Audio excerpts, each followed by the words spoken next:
Hey guys, it's Shane Flozell. It's been a really long time, I feel like, since I've put any sort of content out there. I want to say, first of all, happy Friday. I just got back from taking some time off work and I took a camping trip with some friends. That was really fun and it was nice to just get away and do whatever. So now being back at home, I'm trying to kind of get reorganized and get everything situated for jumping back into work. I do want to say too, congratulations to one of my friends who got stung by a wasp for the very first time ever. Congratulations. I won't say your name, you know who you are, but I would say yes indeed, you are a man now. Moving on with everything. I had some thoughts today, just some random things. I do things, kind of spontaneously, randomly. So one of the thoughts, I've been seeing a lot of posts that, reposts that I've posted from a long time ago, and some posts that my friends have been putting out there talking about mental health. With, everything that's happened with the pandemic, everything, has been really, really hard for everyone this year. People are under a lot of pressure. The election's not helping anything at all. Everyone's been kind of just like losing their shit, understandably. And some people, react in different ways than others.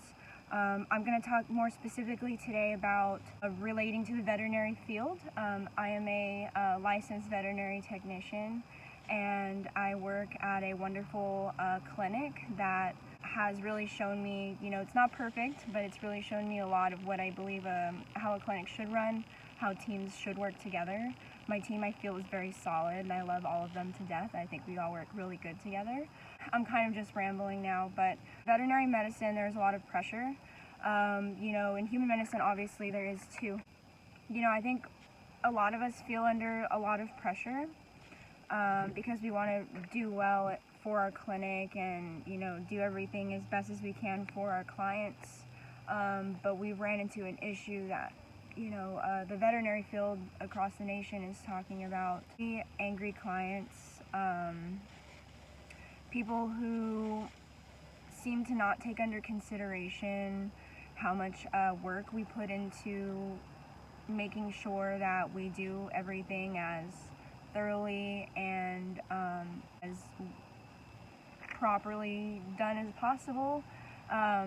We treat your animals as if they're our own. So anyways, I've been seeing a lot of posts about mental health and trying to take care of yourself through these really hard times. Everyone's going through one thing or another.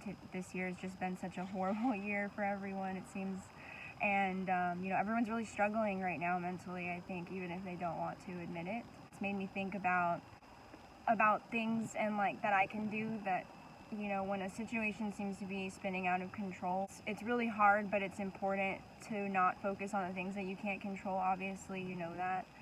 You need to focus on the things that you can control. Specifically about the veterinary field, although I feel like this content can be relatable for a lot of people, I think that with all the pressure everybody feels, some people are reacting obviously different than other people. People handle things different.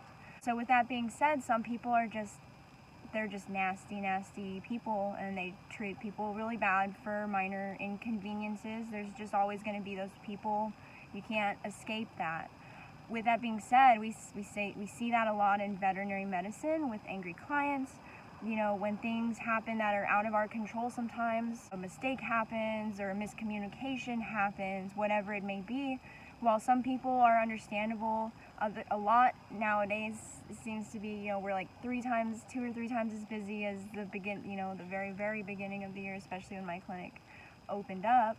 Now we're seeing, obviously, with an inflow of more people, you're going to see more nasty people. So with that being said, I think that a lot of people have a hard time coping with that. It's very hard not to internalize what people say to you. I've had people scream in my face. They scream ugly things about you, and they'll even personally attack you. They'll attack your physical appearance. It's really, really ugly and nasty, and sometimes, even if you're a very solid person, if you've gone through enough things, your walls kind of, break and bend a little bit, and, sometimes you give into it and you you internalize it and you believe it for yourself, and then you feel down or sad or not good enough, whatever it may be. So there's been something that I saw on my Facebook that I feel is very helpful.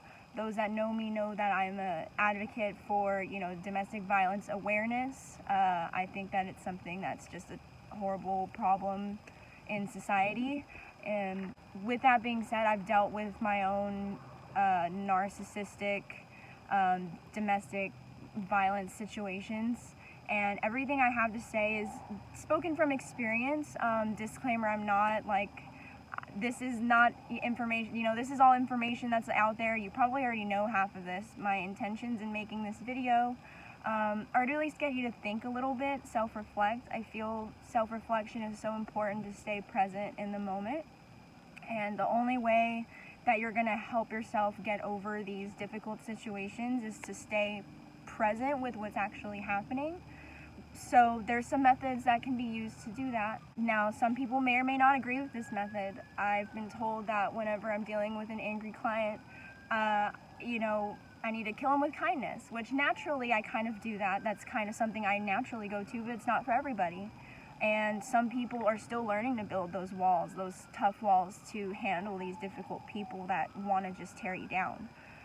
So for people that are still learning, like I tell all of my clients when they're learning how to give an insulin injection, trim their brand new puppy's nails. It doesn't matter what it is. If it's brand new, you're going to be scared and it might be hard or difficult at first. You might not understand it. So you're not going to be perfect at this. This is something that needs to be developed over time. You have every single day to practice this, and I think that I want to share this because, this isn't something I made. This is something that's been out there a long time. And is well known by people who study narcissistic abuse and sociopaths and things like that. So whenever you're dealing with these difficult clients, that's sometimes I feel it's how it feels. You're dealing with these people that just seem like socios. It sounds terrible, but it's just that's how it feels in the moment. I'm hoping that this can help some people. It is a legitimate method. You can look it up on Google. There's hundreds of pages of information on this. My biggest inspiration is Lisa A. Romano. She has been the key to me starting this awakening process and self-awareness mission. I wanted to share this with you guys. So I'm looking over at my notes here. I know you see me keep looking. I did have to write some notes because I will leave things out and I tend to trail off. This method is otherwise known as the gray rock method. I will start with the definition. It's a strategy, like I mentioned, for dealing with typically, in general, narcissistic or sociopathic abuse of some sort. Now, I'm trying to relate this to veterinary medicine in a sense that the way that these clients treat us sometimes is definitely on the spectrum of that, I think. And I think that's why I feel this method can apply to a lot of people, and some people might disagree, and it might not be for some people, just like the kill 'em with kindness method isn't for some people. So what do you think of when you think of a gray rock? Well, you think of gray. Gray is a very neutral color. There's not a lot to it. I love the color gray, but it's a basic color. And you think of a rock. A rock is just a rock. It's there. It's solid matter. It's there. That's all it is. It's just there. You think of a gray rock that is uninteresting. It's just there. It's gray. It's not interesting. The reason that this is called the gray rock method is because when somebody is just berating you, verbally abusing you, just lashing out because something didn't go their way or a mistake happened, whenever you're in the moment and somebody's in your face, it's very hard to remain calm. Your heart rate's going to go up. You're going to have this fight or flight response, which is normal, but that's when you have to think about and practice this method, because you have to think to yourself, I am a gray rock. What does that mean? I am uninteresting. I am unresponsive. I'm boring, basically. Not to be an attack on yourself, but that's the point, because kind of like a possum plays possum. Why do they do that? Well, when a predator is attacking them, they play possum, they die, pretend to die, and they are now uninteresting, boring. That predator might still eat them, I don't know, but a lot of the times It's a defense mechanism because they go gray rock and now they're uninteresting and the predator leaves them alone. That's kind of the point in using this method. When somebody is very much in your face, angry, yelling, cursing at you, that's happened to me. That's happened to most of us in the field. And in the human field too. It's really hard to remain calm and stuff, so your heart rate's gonna go up, you're gonna feel all this adrenaline, you're gonna feel fight or flighty, but you gotta remind yourself that you're a gray rock, and that you are unresponsive, you are boring, and in turn, this person's not gonna have anything to keep going on. They might keep going for a little while. If they're really stubborn, they will. They'll wanna keep going for a little while, but eventually, if you don't have any response, how long are they really going to keep going? They're eventually going to stop, and then you can get a word in, maybe if they let you. However, you're going to handle it from then on. But the point is to remain centered, remain in the moment, and know that your body's going to have this response. That's a natural response. You can't stop that from happening, but be aware of it. You can note it in your brain, put a pin in it, and know that you need to go gray rock, because that's going to be your defense mechanism against this really angry, in-your-face kind of person. Eventually they're going to stop, and just maybe they'll calm down enough to have a conversation with you and actually handle things fine. You never know. Maybe it'll go ugly still. Who knows? But this is something that can at least help you get through that, instead of maybe fighting back with the client, yelling back at the client or crying.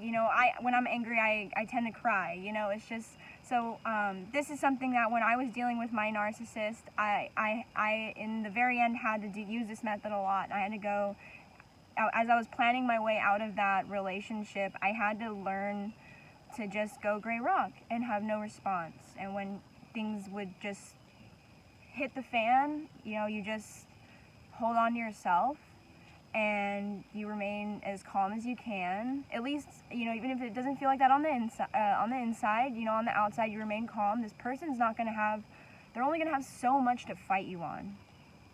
So, in that case, and I get this from psychologytoday.com, a lot of this information is on there, so you can look it up on there. When you use it, it no longer feeds the need for drama or attention that this person is berating you about, whatever the reason may be. And maybe it's a good reason. Who knows? If a mistake happens and it's really serious, and some people, like I said, are going to tolerate it well. Some people are just going to maim you, verbally. So this isn't foolproof, but it's something that's been useful for me. I just wanted to give some of the affirmations that I read. I'll share it on my Facebook as well. It's from, I can't remember which page, if it's from Lisa Romano or possibly Sherry Campbell or somebody like that. Some of the affirmations that I feel really resonated with me were, tell yourself, in that moment when you're in the process, someone's yelling at you, and you're in the process of going gray rock. Center yourself, notice your heart rate, everything, your body's reacting, but tell yourself in your head, I am indestructible, I am silent, a gray rock is silent, I am not angry. You don't want to be angry, right? So I am not angry. I am boring. Like I said before, not an attack on yourself, but you want to be boring to this person so they stop attacking you, basically. Tell yourself, I offer no reaction, because there's only so much more they're going to react to as well. I am harmless. Sometimes when you get back in the client's face when they're already angry, you're threatening. So if you back up a little bit and you tell yourself, I'm harmless. I'm harmless. Sometimes they'll respond to that. Sometimes they won't. Sometimes they will. So I like that one. Another one that I really like, I cannot be surprised. So you have to be as if there's just nothing that this person can say that, even if internally it feels different, on the outside, you cannot be surprised. So those are some of the things that has helped me get through really difficult situations where somebody is just maiming me with verbal abuse, or just being disrespectful. They don't even have to be yelling at you, but if they're just being downright disrespectful, I feel like this can help. I hope that this sparks some thoughts in some people. Like I said, I'm not an expert on this. I don't really know a lot. I'm learning. This is all based on experience that I've personally, methods that I've used personally that have worked for me. And I think there's a guy in a motorcycle behind me. So things that have worked for me. So I hope that this can help you do some self-reflection. And if the Gray Rock method isn't for you, maybe this can at least take you down a path that can help you find a method that will help you get through these difficult times with these difficult clients at work. Hopefully you're in an environment that has a strong team that you can count on for support. I know I can count on my team for support when I'm really, really, really down. And if you're not in that environment, the Gray Rock method can also help you with that too. If you're with toxic people, now I'll always be opinionated on that. If you deserve better, so there's always something you can do to get out of that situation. But I know that's not easy. So if you kind of feel stuck, or if you're still trying to figure out a way to get out of that situation, the Gray Rock method can, I feel, potentially help you. Well, I think that's pretty much it for today. Like I said, I haven't made a video in a long time. This feels really weird now that I'm more in the end of the video. I feel a little better talking to the camera. But I wish all my friends out there in the veterinary field the best of luck. I hope this helps a little bit in some way, shape, or form. This is not meant to be a personal attack on anybody or anything. Everybody reacts differently to stress and pressure. Everybody. My mom jokes about it all the time. I do react angrily a lot of the time too. So on top of other things, everyone has things that will trigger them, and it'll be a certain response. And if it's ugly, unfortunately, that's a human characteristic we have to learn to deal with and not internalize for ourselves, because it isn't about us. There's so much going on. So, hope this makes you think a little bit. If you've really made it this far, thank you for listening. Again, Shane Flozell. Time is an illusion, but reality is what you make it, I think. So, happy Friday, and I'll be back soon, maybe?